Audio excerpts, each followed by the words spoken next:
One of the scenarios that we can be looking at, thank you, is abrupt social and economic changes.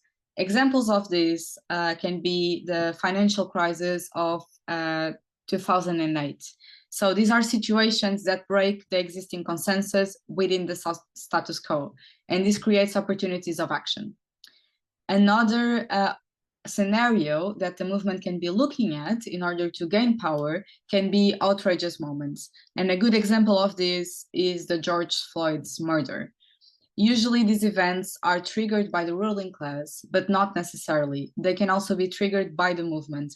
And one example of such an outrageous moment created by the movement was Rosa Parks, when Rosa Parks sat in a bus in a place where she supposedly was not supposed to sit according to the existing law.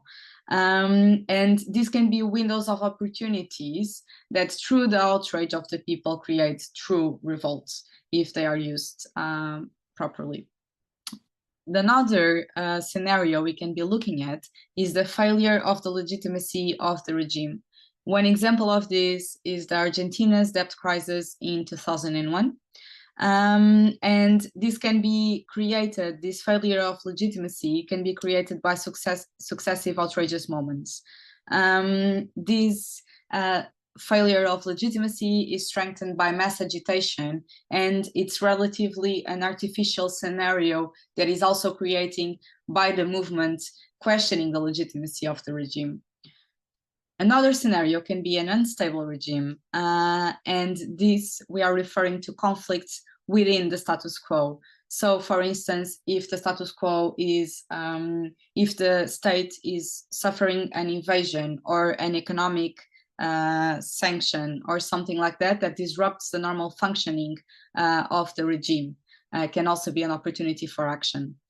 Another opportunity can be natural disasters. They can also be used as outrageous moments. Then for the sixth scenario, we can also look at the cultural hegemony. And this is the main guarantee of the stability of the system. And it's maintained through the media, it's maintained through the education system, and so on. And we might aim to undermine it, to attack it, or to create alternatives to it that change what is seen by the people as possible, as expected, and as tolerated. And last but not least, these scenarios need to be accompanied by a revolutionary program